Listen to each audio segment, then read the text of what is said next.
बातें तेरी यादें तेरी बातें तेरी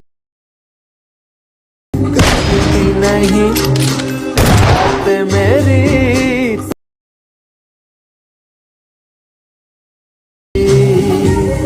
guys welcome back to my YouTube channel. र तपाईहरुले पनि यस्तो भिडियो बनाउन सक्नुहुनेछ। यस्तो भिडियो बनाउनको लागि सबैभन्दा पहिले तपाईको क्यापकट एप्लिकेसनलाई ओपन गर्नुहोस् र क्यापकट एप्लिकेसन ओपन भइसकेपछि तपाई न्यू प्रोजेक्टमा क्लिक गर्नुहोस् र न्यू प्रोजेक्टमा क्लिक गरिसकेपछि तपाईलाई 8 वटा कुनै पनि फोटो चाहिँ सिलेक्ट गर्नुपर्ने रहेछ।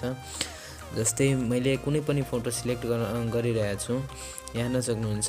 मैले चाहिँ 8 वटा फोटो चाहिँ सिलेक्ट गरिसके। हेर्न सक्नुहुन्छ हाम्रो चाहिँ 8 वटा फोटो चाहिँ सिलेक्ट भइसक्यो र तपाईले यसरी नै आफ्नो 8 वटा फोटो चाहिँ सिलेक्ट गर्न सक्नुहुनेछ।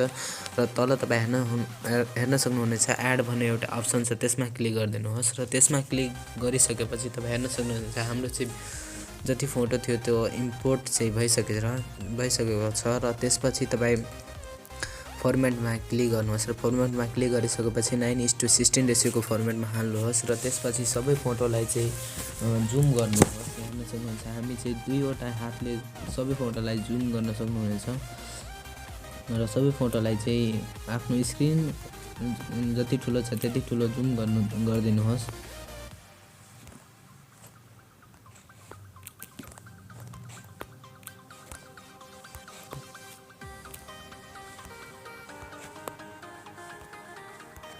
यहाँ हेर्न सक्नुहुनेछ हाम्रो चाहिँ जति फोटो थियो त्यो चाहिँ जुम भइसकेको छ र त्यसपछि तपाईलाई चाहिँ सेकेन्ड मिलाउनु पर्ने रहेछ र राम्ररी ध्यान दिएर हेर्नु होला।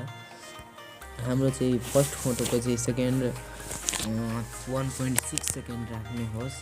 यहाँ हेर्न सक्नुहुन्छ मैले चाहिँ 1.6 सेकेन्ड राखिसके र त्यसपछि सेकेन्ड फोटोको चाहिँ सेकेन्ड राख्नु पर्ने हुन्छ 1.4 सेकेन्ड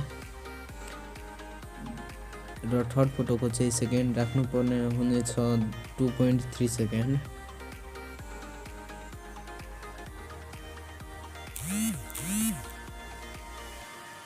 र फोर्थ फोटोको चाहिँ सेकेन्ड राख्नु पर्ने हुनेछ 2.2 सेकेन्ड र फिफ्थ फोटोको चाहिँ सेकेन्ड राख्नु पर्ने हुनेछ 2.3 सेकेन्ड र सिक्स्थ फोटोको सेकेन्ड राख्नु पर्ने हुन्छ 2.2 सेकेन्ड र सेभेन्थ फोटोको चाहिँ सेकेन्ड राख्नु पर्ने हुन्छ 2.4 सेकेन्ड र लास्ट फोटोको चाहिँ सेकेन्ड राख्नु पर्ने हुनेछ तपाईले 5.6 सेकेन्ड। हेर्न सक्नुहुन्छ हाम्रो चाहिँ 5.6 सेकेन्ड चाहिँ मिलिसकेछ।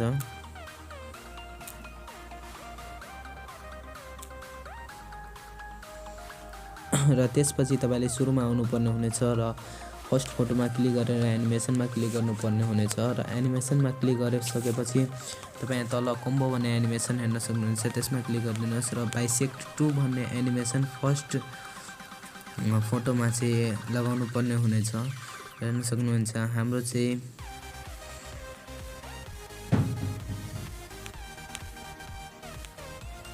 बाइसेक्ट 2 भन्ने एनिमेसन लागिसक्यो र सेकेन्ड फोटोमा चाहिँ पेन्डुलम 1 भन्ने एनिमेसन लगाउनु पर्ने हुनेछ र थर्ड फोटोमा चाहिँ पेन्डुलम 2 भन्ने एनिमेसन, फेरि चाहिँ फोर्थ फोटोमा पेन्डुलम 1 र फिफ्थ फोटोमा चाहिँ पेन्डुलम 2 र सिक्स्थ फोटोमा पनि पेन्डुलम 1 र सेभेन्थमा पनि पेन्डुलम 2 र लास्टको जुन फोटो हुन्छ त्यसमा चाहिँ ओभल एनिमेसन लगाउनु पर्ने हुनेछ। र हेर्न सक्नुहुनेछ हाम्रो चाहिँ जति पनि एनिमेसन छ त्यो चाहिँ लागिसकेछ र तल तपाईँ हेर्न सक्नुहुन्छ लास्टमा इफेक्ट भन्ने अप्सन छ, त्यसमा क्लिक गर्नुहोस् र त्यसमा क्लिक गरिसकेपछि भिडियो इफेक्टमा क्लिक गरेर तपाईँ चाहिँ फ्रेममा क्लिक गरिदिनुहोस् र फ्रेममा क्लिक गरिसकेपछि तपाईँ तल यहाँ अप्सन एउटा हेर्न सक्नुहुनेछ कलर फोरस भन्ने अप्सन छ, त्यसमा क्लिक गरेर त्यसको इफेक्ट चाहिँ लास्टमा राख्नुहोस् र तपाईले चाहिँ साउन्डको लिंक चाहिँ तपाई डिस्क्रिप्सनमा पाउन सक्नुहुन्छ, त्यहाँबाट चाहिँ इजिली डाउनलोड गर्न सक्नुहुन्छ या भिडियोलाई